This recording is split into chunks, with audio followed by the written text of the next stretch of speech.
Kita harus mampu memproduksi dan memenuhi kebutuhan pangan seluruh rakyat Indonesia. Saya sudah mempelajari bersama pakar-pakar yang membantu saya. Saya yakin paling lambat 4-5 tahun kita akan swasembada pangan. Presiden Prabowo Subianto bertekad mewujudkan swasembada pangan bagi Indonesia tercinta. Keyakinan ini menjadi tugas Kementerian Pertanian untuk mewujudkannya. Bergerak cepat, Presiden Prabowo memanggil Menteri Pertanian Andi Amran Sulaiman untuk membahas perwujudan program swasembada pangan tersebut.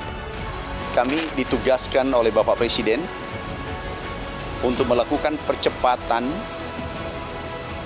cetak sawah. Kemudian yang kedua adalah kita memberi perhatian pada petani dari segi hulu, sarana produksi, termasuk pupuk.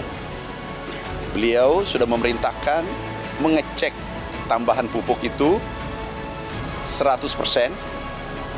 Yang dulu itu dicek apa benar sudah sampai ke tingkat petani. Selain Menteri Pertanian, Presiden Prabowo Subianto juga memanggil Wamentan Sudaryono. Wamentan menyatakan mempunyai target mencetak 3 juta hektar lahan pertanian. Jadi sudah kita identifikasi, memang kita targetnya kan 3 juta hektar dalam 3-4 tahun ke depan.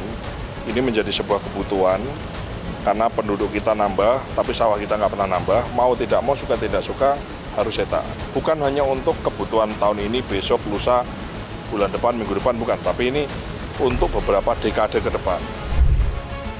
Kemandirian pangan menjadi penting karena program unggulan Kabinet Presiden Prabowo dan Wapres Gibran lainnya adalah mengurangi angka stunting melalui program makanan bergizi gratis. Mengurangi angka stunting menjadi prioritas pemerintahan Presiden Prabowo Subianto. Program makanan bergizi gratis menjadi strategi rencana ini. Saya pertaruhkan kepimpinan saya. Bagi saya, makan bergizi untuk anak-anak dan ibu hamil ini adalah strategik. Yang tidak mendukung hal ini, silakan keluar dari pemerintah yang saya pimpin. Kita satu tim, harus yakin semuanya. Persoalan anggaran makanan bergizi gratis dalam pandangan peneliti Institute for Development of Economics and Finance sebenarnya tidak ada masalah karena sudah masuk dalam rencana anggaran. Persoalan akan muncul jika kebutuhannya memerlukan mekanisme impor dari luar negeri. Keperluan untuk makan bergizi gratis ini adalah ada tambahannya seperti tadi disampaikan, adalah importasi sapi perah ya, itu sebesar 1, sampai 1,5 juta ekor itu. Apakah itu sudah masuk ke dalam anggaran yang 71 triliun itu? Saya kira itu menjadi pertanyaan. Kalau belum, memang harus ditambahkan. Menteri Koordinator Bidang Pangan Zulkifli Hasan mengungkapkan, anggaran untuk ketahanan pangan nasional mencapai 134,4 triliun. Penggunaannya tersebar untuk beberapa kementerian. Kementerian BUMN memperoleh anggaran 44 triliun untuk distribusi pupuk. Kementerian Desa bertanggung jawab untuk mengelola anggaran sebesar 16,25 triliun. Kementerian Pertanian sendiri mengelola 15 triliun rupiah untuk program cetak sawah dan intensifikasi lahan. Hilirisasi juga menjadi target utama program Presiden Prabowo Subianto. Hilirisasi sumber daya alam harus dikembangkan menjadi modal untuk industrialisasi negeri ini. Hilirisasi kunci daripada kemakmuran. Karena itu saya minta menteri-menteri terkait, Menteri Investasi, Hilirisasi, Menteri Bappenas, Menteri SDM, dan beberapa menteri lain bantu oleh Ketua Menko Perekonomian dan Ketua Dewan Ekonomi Nasional. Saya minta segera inventarisir proyek-proyek penting dalam program hilirisasi kita.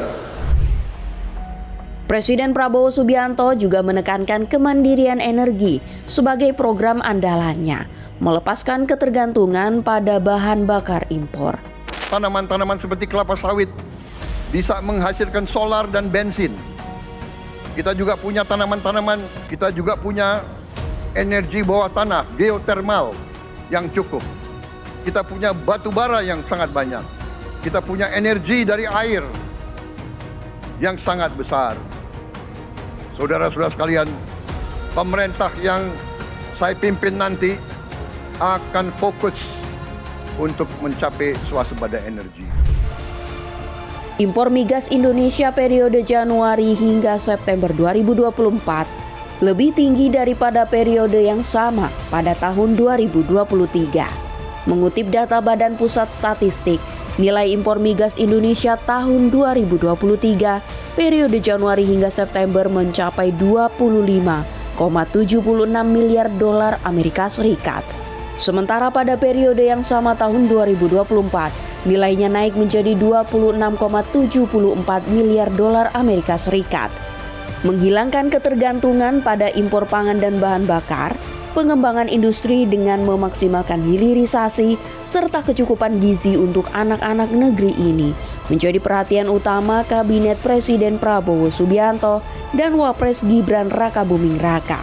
Rencana telah disusun, tujuan telah ditetapkan. Pengelolaan anggaran menjadi faktor penting yang perlu dikelola dengan bijaksana agar cita-cita tak hanya berhenti dalam tumpukan kertas kerja.